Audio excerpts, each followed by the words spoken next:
Congratulations, President Trump. On behalf of my wife and I, and our media family, and so many close friends, and millions of Americans who work so hard to support your candidacy, we're extremely happy and proud to call you Mr. President. When you said I will be your voice, I and over 60 million other Americans believed you and worked tirelessly to get you elected. If you could do just two things, you will disappoint an awful lot of the haters. You will unify the center-left and the center-right and pick up millions of supporters and almost ensure your second term, possibly all within the first 100 days. In 2010 and 2014, we delivered the House and the Senate. They were change elections. Whether Democrat or Republican, it always turns out the same. Before an election, the walls, the screens, the billboards, they all talk to the people. And after the elections, the people talk to the walls, the billboards, and the screens. There's nobody to talk to anymore after the election. We have nothing but Seagull politicians who swoop in every 2 to 4 years to get donations. They swoop in, they drop a pile of crap promises, and then they fly away. Whether it's Cantor, Boehner, Pelosi, Reid, McConnell, McCarthy, Ryan, Schumer, Schultz, they are all flip sides of the same coin. We are tired. We are so tired of hearing, I feel your pain. 1,000 points of light. Compassionate conservative. Washington is broken. Level the playing field. Spread the wealth. Hope and change. Take our country back. Drain the swamp. I'm okay, you're okay. It's all yada yada noise. Left or right, the American people do not believe politicians. We don't believe the mainstream media for that matter either. Most rhinos were ready to run to the cameras on the morning of November 9th and ridicule Donald Trump and deliver a mea culpa and an autopsy on your campaign, right along with the Democrats who were ready to run to the camera too and pile on. Once everyone got over their shock and some are still pinching themselves, they immediately ignored the lesson of the election, which is right in their faces. Since November 9th, all the Republicans have been elbowing themselves to get on the Trump train. They think they have a mandate now. They have no mandate. They all forgot how they got there. Who put them there? Republicans will end up in Palookaville within 2 to 4 years if they screw this up. In 2010, we gave them the House. They did nothing because they said, we don't have the Senate. We gave them the Senate. They said they couldn't do anything because the president has the veto.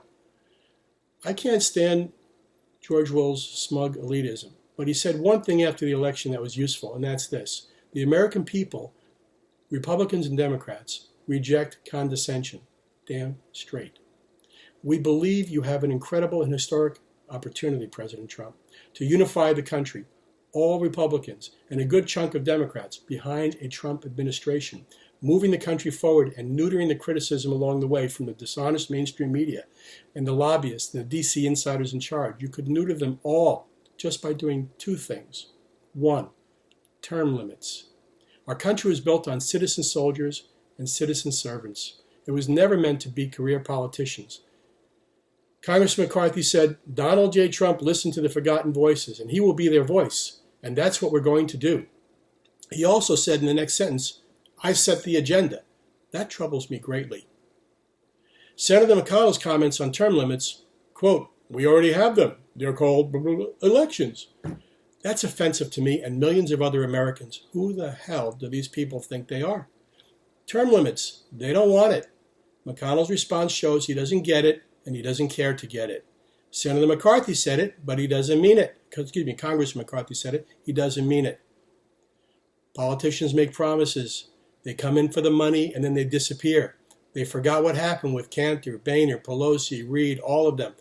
The rhinos and the Democrats are no different. Everyone says, thanks for your support, thanks for your money. Like seagulls, they swoop in, they drop a pile, they fly out. Term limits, we want them. Here's number two. This is my request, and it's not just my request. It's a request of millions of Americans. Please do not just repeal and replace Obamacare. Repeal and replace has become a bumper sticker. It's offensive, the way they throw it around. Just look and listen to the rhetoric coming out of Congress. They have all kinds of time. Meanwhile, we're getting screwed daily on sky-high premiums, usurious deductibles, and the politicians do not care. They would have had, if they did care, they would have had a plan in place. They would have had a plan ready. After 8 years of Obama, it should have been ready to implement on day one. What the hell have they been doing? Here's the money pitch. The only way for all Americans to see and believe that you are really draining the swamp and ending the corrupt rigged system is to make sure that the Republicans and Democrats who make the laws for us, not for them, that they live under the exact same health care law that we must live with. That includes them, their families, their staff members, plus all the special interests, all the unions who compel their membership to pay dues, and then they peel off money to the Democratic Party or whoever whoever it is, who turn around and give them, and then they turn around and give them waivers. When they say repeal and replace, what they're really saying is repeal and replace for you, not for me. I don't have your health care. They really think they are the bourgeoisie and the working men and women are the proletariat. They're actually telling us to go eat cake. Bringing back jobs is just one of the reasons we gave you the job. When you said, I will be your voice, I and 60 million other Americans believed you. I believe you. We believe you. So the bottom line is no exemptions. The American people want the Congress and their staff to live under the laws of the land. No one is above the law. That means living under the exact same health care as we all must live under. There is a reason that Congress's approval rating has been well under 20% for years. No waivers for the unions. No waivers for the special interests. No one. No waivers. No exemptions. No exceptions. To borrow a quote from President Obama, it's unpatriotic. It's un-American. We all sink or swim together. That is the American way. To close this out, the American people want two things. One, we want term limits. The American people want the health, and two, the American people want the House, the Congress, and the Senate to have the same health care as everyday Americans. It's not a punchline. It's not a laugh track. It's nothing to snicker at. This is what we want. To the politicians who don't believe me, you will find out. It will be your pink slip next. Like the commercial goes, I am the American people.